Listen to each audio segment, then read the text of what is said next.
Olá, família! Boa tarde, tudo bem com vocês? Comigo tá tudo ótimo, graças a Deus. Já estamos chegando aí na metade da semana, né? Que coisa boa! E o seu almoço? Já tá pronto? Já tá com um prato de comida aí? Se alimentando e buscando alimentar também um pouquinho a alma, o espírito, né? Crescer espiritualmente. Que bom, que bom. Espero que o vídeo de hoje te ajude a consolidar princípios, a entender as escrituras e se aproximar um pouquinho mais da grande verdade que o Senhor nos revela diariamente por meio da sua palavra, tá bom?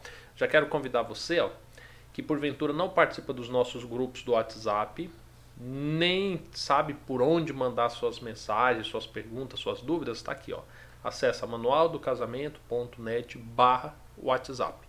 E aí você tem a opção de acessar o grupo ou mandar uma mensagem pra gente. Fica a seu critério o que você desejar, tá bom? Vamos para a pergunta de hoje? Vamos colocar aqui, vamos ouvi-la juntos. Vamos lá. Boa tarde, pastor. Eu queria que, se pudesse me responder uma dúvida, uma questão. Eu tenho seguido o seu canal, né? Tenho visto vários vídeos, né, sobre o casamento. Até então, eu aprendi sobre o que realmente era sobre o casamento faz um ano e meio mais ou menos, quando eu já havia separado, né? Lutei para separar. Porque as pessoas falam, a pessoa tem que ser feliz, tem que seguir a vida, mesmo dentro da igreja, né? E as pessoas falavam, se não der certo, arruma outro, né? Nunca ninguém chegou a falar, nem mesmo o pastor chegou a falar que até a morte separe, que se casasse de novo estaria em adultério. Eu nunca tive conselho assim, né? Então, eu achava que se eu separasse, que no entanto, pastor, é uma dúvida minha que chegaram a me falar que quando eu descobri a verdade sobre o casamento, que eu até então eu tentei reconciliar com meu marido, eu falei, vamos tentar agora, porque agora eu descobri o que é realmente um casamento. Aí chegaram a falar para mim, não, o seu marido tentou várias vezes e você não quis. Agora, depois do divórcio, ele é viúvo espiritual. Entendeu? A sua aliança desfez com ele. Agora você morreu espiritualmente. Ele pode casar e você não pode. Entendeu? Então eu falei, meu Deus, não é isso.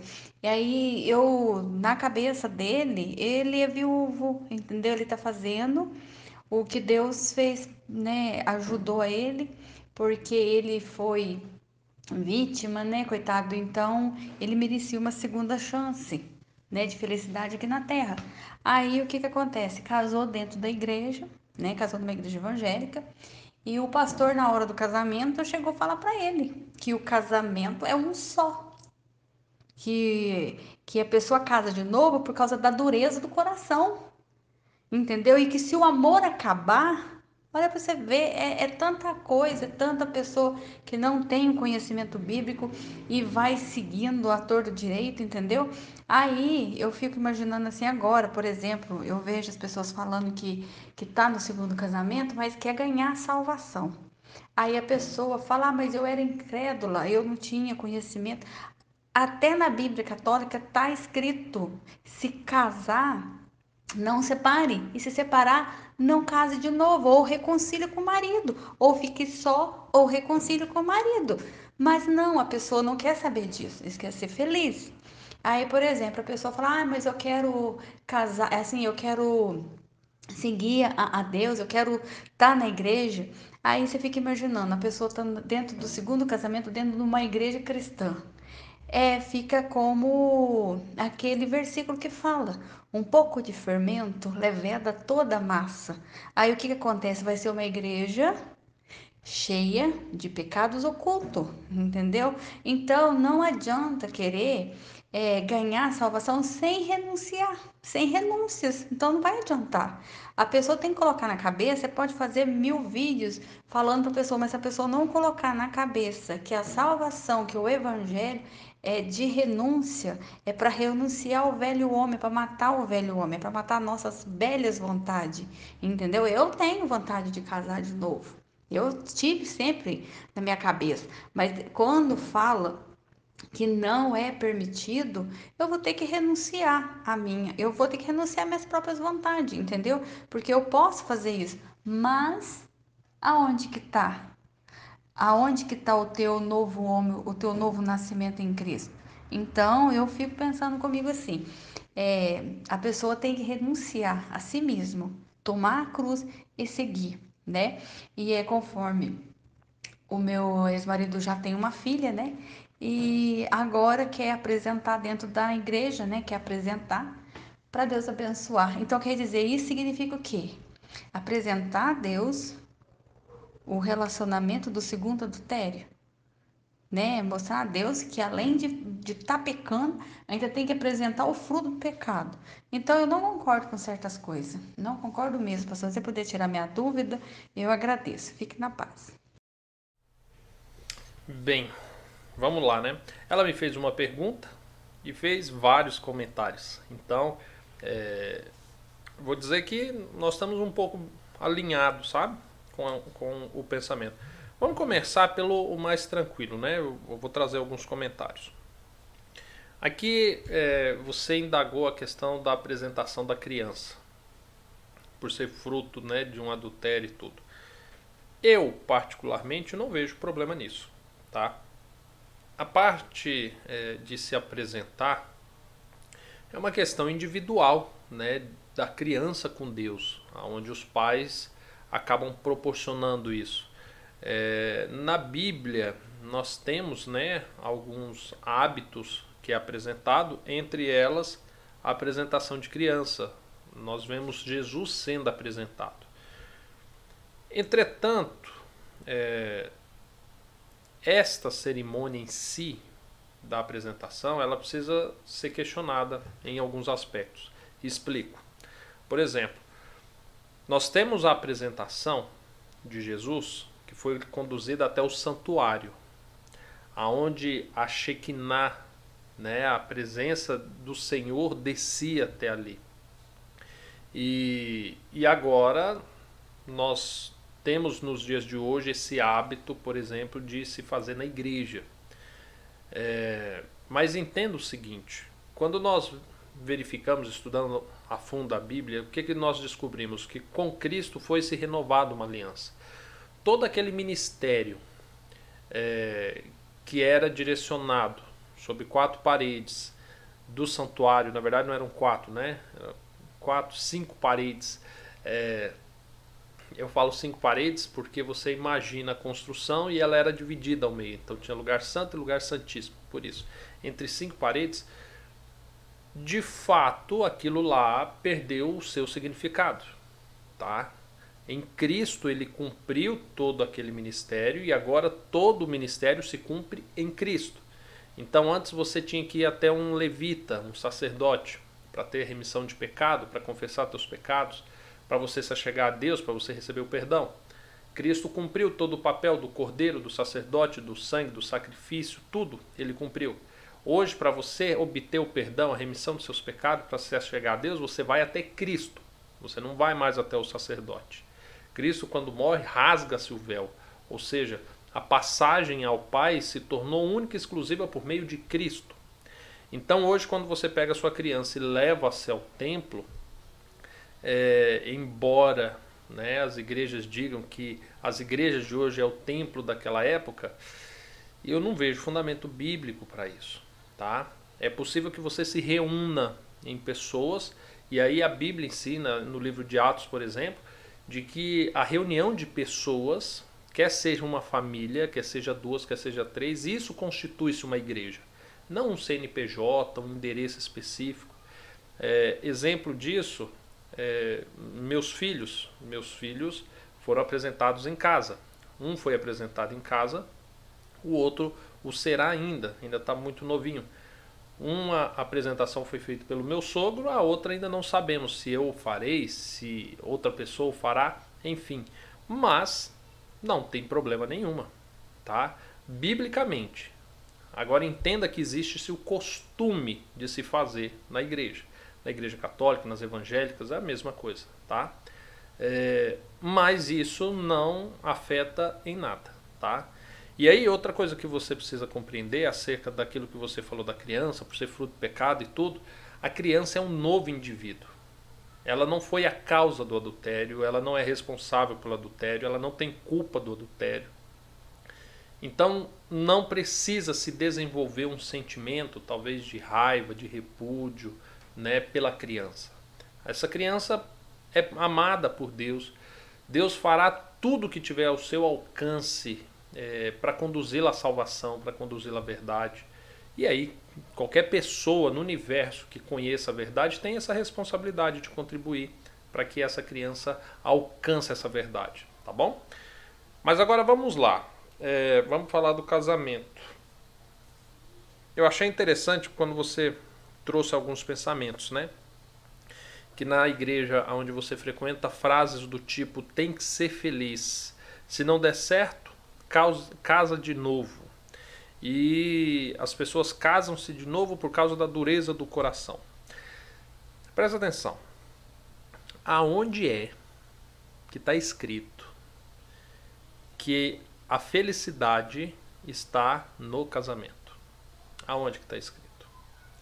Porque se você ler a Bíblia de capa a capa, você vai ver que não existe isso.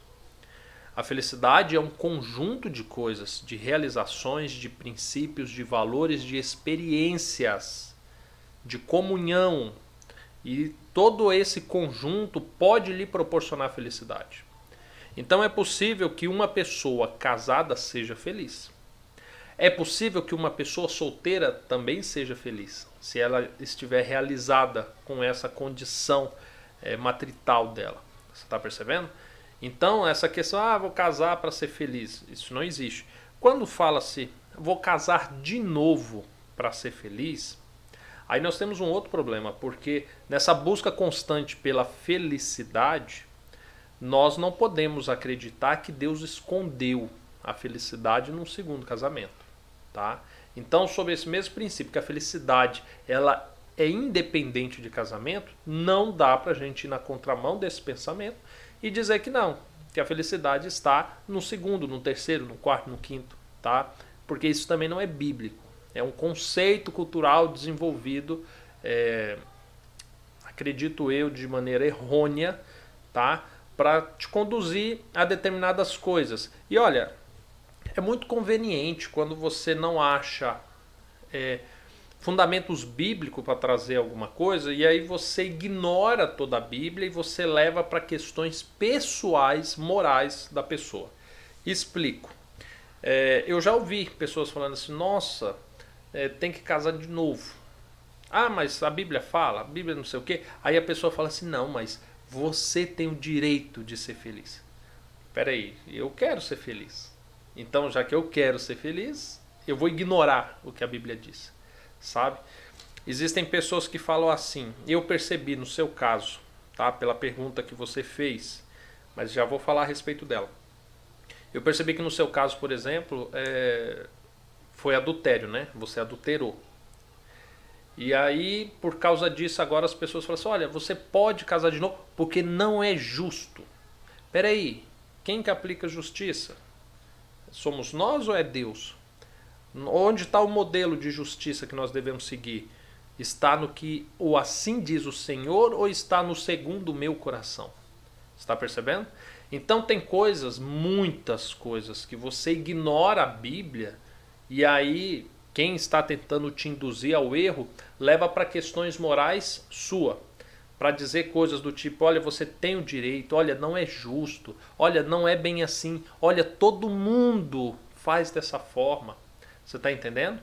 Então, muito cuidado, tá? Agora eu digo isso para todo mundo que está assistindo o vídeo. Muito cuidado com o que você escuta dentro da igreja, dentro da sua casa, nos televisores, no YouTube, nas redes sociais.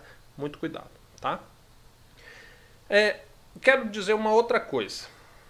Vamos lá. Casar de novo por causa da dureza do coração do homem. Mateus 19, né? Traz o verso onde Jesus fala que Moisés permitiu o divórcio por causa da dureza do coração do homem. Vamos entender uma situação. Aquele contexto de Mateus 19 trata-se de uma lei que permitiu o divórcio, porque foi isso que os fariseus disseram. Ok? Lei que permite divórcio. Ótimo. Se você procurar em todas as leis de Moisés, você vai ver que só existe uma que permite o divórcio, que é a lei da imoralidade sexual, que é o mesmo que Jesus fala, que qualquer um que se divorciar da sua mulher, que não seja por imoralidade sexual, comete adultério. Ou seja, Jesus confirma, em caso de imoralidade sexual, pode se separar. Entretanto, como ele está falando da lei de Moisés que permite o divórcio, nós temos que ir lá para a lei de Moisés e ver o que essa lei diz. E essa lei está lá em Deuteronômio 24. E quando você faz a leitura dessa lei, o que você descobre? Que essa imoralidade sexual é quando o homem se casava com uma mulher, crendo que ela era pura, que era virgem, e aí descobria-se que não, que ela já teve uma vida secreta antes do casamento de imoralidade sexual, tá? Por causa disso, o homem que foi enganado nesses termos, ele poderia se divorciar da sua mulher, tá? Só que aí é curioso, por quê? Porque se ele se separasse dela, depois ele não poderia voltar de novo para ela. Se ela se casasse com outro homem, ela estaria imunda, tá? Impura no meio da nação de Israel. E aí Jesus, para resumir toda essa lei, fala só, isso daqui foi por causa da dureza do coração do homem. Aí você está numa igreja e você assiste um pastor fazendo um casamento e ele fala assim, olha, não pode se separar, mas por causa da dureza do coração do homem, pode. Agora presta atenção. Quem na Bíblia que você conhece que teve dureza de coração e que foi tido por um exemplo a ser seguido para obter a salvação? Quem você conhece que a dureza do coração do homem demonstra o caráter mais perfeito e semelhante ao de Cristo? Se você parar para olhar na Bíblia, você vai ver que os corações endurecidos era uma referência utilizada a quem não queria seguir ao Senhor, a quem não queria viver conforme a palavra do Senhor. O caso mais famoso de coração endurecido era o de Faraó, quando Moisés foi lá para tirar os descendentes de Israel. E aí a Bíblia deixa claro várias vezes que o coração de Faraó se endureceu. Está percebendo? Ou seja, essa justificativa de dureza de coração do homem não é algo simples. É uma característica de quem está afastado da presença de Deus. Está percebendo? Então isso não é bom, não é algo para seguir, não é uma exceção que nós devemos fazer uso. Sabe por quê? Porque diante de um homem que descobre que ele foi enganado, o que acontece? Pela dureza do coração do homem, ele faz justiça com as próprias mãos e manda sua mulher embora. Um homem, segundo o coração de Deus, faz o quê? Aplica misericórdia, perdoa e restaura. Está percebendo? Ou seja, embora exista biblicamente essa cláusula, e volto a frisar, não trata-se de adultério, tá? Não trata-se de separação. Vai ler Deuteronômio 24 para entender corretamente. 24 e 22, porque são leis conjuntas e que te ajudam a compreender melhor. Por causa dessa exceção, não significa que nós podemos fazer uso dela, tá? Agora, se você quiser fazer justiça com as próprias mãos, faça. Se você não quiser perdoar o teu esposo ou a tua esposa, faça. Lembrando que o próprio Senhor disse que aquele que não perdoa o próximo, Deus também não lhe perdoa. E na mesma medida que nós perdoamos, nós seremos perdoados. Ou seja, se você não está disposto a perdoar porque teu coração é duro, tudo bem. Mas saiba que você também não estará obtendo o perdão de Deus, tá bom? Esclarecido esse princípio, agora vamos para a dúvida. Dúvida foi o seguinte. Disseram, né, para participante que depois do divórcio ele é um viúvo espiritual. Ele pode casar de novo você não. Como eu disse, conhecendo as doutrinas das igrejas que adotam esse princípio, isso daqui se aplica em caso de adultério. Ou seja, então você adulterou e por causa disso agora eles dizem que feito o divórcio ele é um viúvo espiritual. E pior, ele pode casar de novo, você não. Tá, vamos entender aqui algumas coisas. Deixa eu perguntar um negócio. Vocês que estão assistindo o vídeo aqui agora. Eu posso apertar um pouquinho? Posso? Você não vai sair do vídeo não? Bem, se sair também não tem problema, tá? Mas eu já quero dizer que eu vou apertar um pouquinho aqui. Gente, tome cuidado, tá? E olha, eu vou dizer isso daqui, e já teve canais que se levantaram de restauração. Eu acho o seguinte, eu acredito que a galera manda, né, vídeo, fala, você viu o que o Diego falou? Você viu o que o outro canal falou? E já teve canais fazendo vídeo criticando, sabe? Falando que eu causo separação entre os canais. Não é nada disso. E eu tenho um compromisso com a Bíblia. Tão somente, tá? Não estou aqui para defender meus interesses, o interesse de uma igreja, o interesse de algum canal. Não, eu estou aqui para cumprir o interesse da palavra do Senhor. E nós precisamos tomar cuidado com aquilo que nós ouvimos. Principalmente no que diz respeito a casamento e vida espiritual. Sabe por quê? Esse princípio aqui é um princípio satânico. Satânico.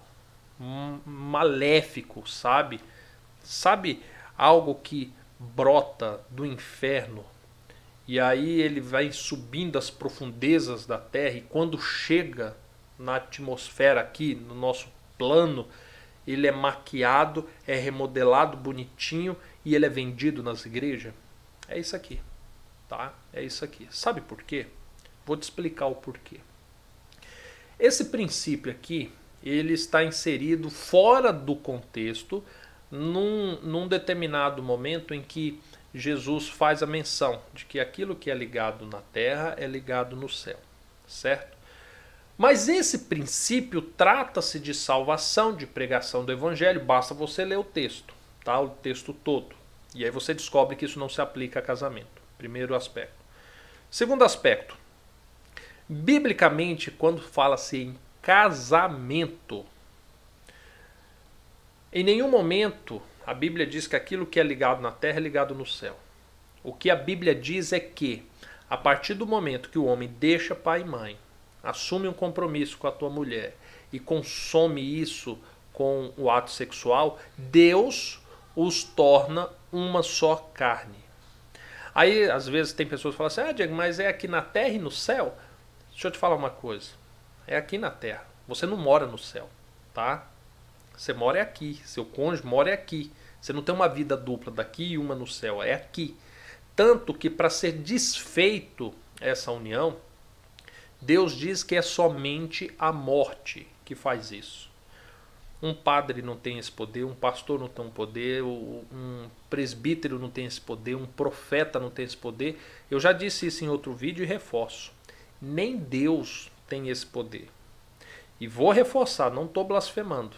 Quando eu digo que nem Deus tem esse poder, porque Deus, quando criou o casamento, ele criou uma lei que o impede de separar o homem. Ele colocou a morte como a única possível de haver uma separação. Então, você não vai ver na Bíblia nenhum caso Deus indo lá e descasando alguém, separando alguém, sabe? Não tem, não existe. E você não acha nenhum verso bíblico que fundamente isso. O único verso que tem de dissolução de casamento é morte. Simples assim, tá?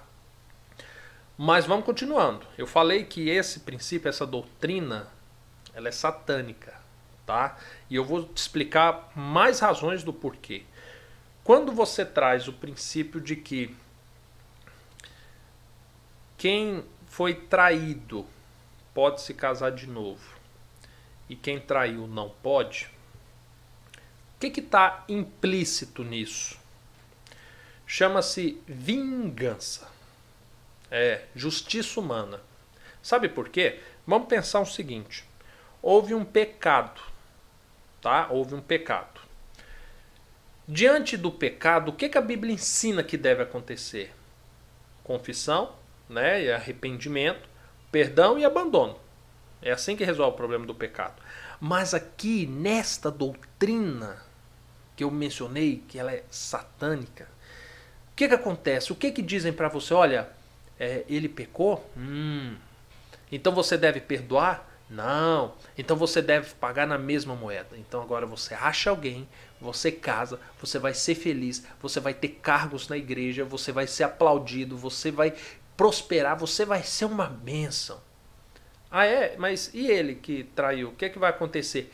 Ele vai queimar no inferno, porque ele não vai poder tocar mais em mulher nenhuma, ele não vai poder mais ser feliz, ele não vai poder ter cargo na igreja, ele não vai mais ser perdoado, ele vai ter que ver seus filhos sendo criados por outro homem.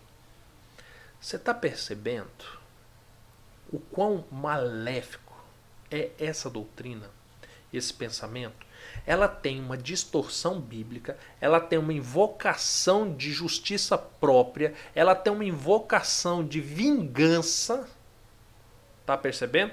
Ela destrói famílias, ela... Presta atenção, se houve um adultério, houve... Pega o casal aqui, tá? Vou usar o exemplo dos dedinhos. Olha aqui, ó. Duas pessoas, tá? Essa daqui adulterou com essa. Ah, foi lá adulterar. Então agora tem um pecado entre essas duas pessoas, mas se arrependeu e tenta voltar. Aí vem a igreja, a doutrina e fala assim, não, agora esse daqui, ó, que foi traído, ele pode se casar de novo. Aí sabe o que ele faz? Ele vai pegar uma outra pessoa e vai colocar adultério. Antes duas pessoas adulteraram, confessaram, arrependeram, perdoaram. Então já não tem mais adultério aqui. Agora aqui, ó, o adultério, ó, multiplicou. Porque agora duas pessoas vão estar inseridas em adultério e vão casar. Esse daqui, ó, normalmente, por revolta, sabe o que ele faz? Adultério de novo. Você pega um pecado com um enorme potencial de arrependimento, de restauração. E sabe o que você faz? Você duplica ele. Duplicar não, né? Você quadruplica o pecado. Você contamina a sociedade. Você contamina uma comunidade cristã. Você destrói isso... Se imaginar que tenha filhos, né? Você destrói a referência familiar de princípios de uma família nos filhos. E aí você é obrigado ainda, um dia que você vai a fim de adorar, de ouvir a palavra do Senhor, e de repente tem um casamento. E aí o pastor diz assim que aquilo está acontecendo por causa da dureza do coração do homem. Eu concordo. Dureza do coração do homem é aquele que se fecha para Deus. E aí você precisa tomar muito cuidado. Como você se posiciona? Qual é o seu posicionamento diante disso? Sabe? E quando eu digo para você que isso é uma doutrina satânica, que surgiu lá das profundezas do inferno e veio para destruir famílias e comunidades, eu não estou dizendo que todas as pessoas que defendem essa doutrina, elas são participantes disso. Porque tem pessoas que cresceram em uma igreja que isso já era ensinado. Então elas viram isso acontecer dentro da sua comunidade, viu isso acontecer com os pais, viu isso acontecer com os vizinhos e hoje elas propagam isso. Precisamos ter misericórdia com quem faz isso. Mas não podemos olhar para essa doutrina e tão somente crer que ela é um erro de interpretação, porque ela é muito estruturada no mal, para a gente acreditar que tão somente foi um erro de interpretação. Não dá para imaginar um teólogo ungido, firme na presença de Deus, criando uma doutrina dessa com tantos erros de princípios de valores divinos e acreditar que isso foi uma mera interpretação bíblica, tá bom? Não seja enganado em relação a isso. Adulterou é igual qualquer outro pecado. Confesse, peça perdão a Deus, abandone. Pronto, resolveu. Igual qualquer outro pecado. Você foi traído? Da mesma forma, quando alguém mente para você, quando alguém te agride, quando alguém te rouba, sabe? Independente. A ti cabe perdoar. Isso se você quiser andar conforme a lei do Senhor. Se você não quiser, não perca seu tempo. Faça conforme diz o teu coração. Mas saiba que o teu coração é enganoso, viu? E os caminhos para onde ele te leva são perigosos, tá bom? Família, Deixa eu fazer um pedido para vocês, antes de acabar esse vídeo. Eu estou muito preocupado, viu? Estou muito preocupado. E eu vou falar o porquê que eu estou preocupado. Porque o senhor YouTube, esse rapaz chamado YouTube, eu falo rapaz porque ele é novinho, ele é mais novo que todos nós aqui que estamos assistindo. Esse rapaz do YouTube, o que ele me disse semana passada? Que mais de 49% das pessoas que andam assistindo os nossos vídeos não são inscritos no canal. E eu fiquei sem palavras para dizer a esse senhor YouTube que o pessoal está assistindo todos os dias, estão se edificando e não se inscreve no canal. Olha que absurdo. Pois bem, eu quero pedir para você, para o senhor e para a senhora que está aí assistindo esse vídeo, viu? Se inscreva no canal, ative o sininho. Nós nos encontramos todos os dias, ao meio-dia, às 9 horas da noite. E já faz um favor, o senhor YouTube, o que ele me disse também? Ele falou assim, Diego, eu acho que as pessoas não estão gostando do seu vídeo. Não estão. Então eu vou parar de publicar para os outros, porque eu acho que eles não estão gostando. Mas sabe o que é a verdade? Que vocês vão lá no WhatsApp, vocês falam para mim assim, nossa, eu estou gostando, sabe? Legal, mas o senhor YouTube tem que saber que você está gostando. Então o que você faz? Você clica no gostei, na mãozinha assim, ó, com o dedinho para cima. Puf.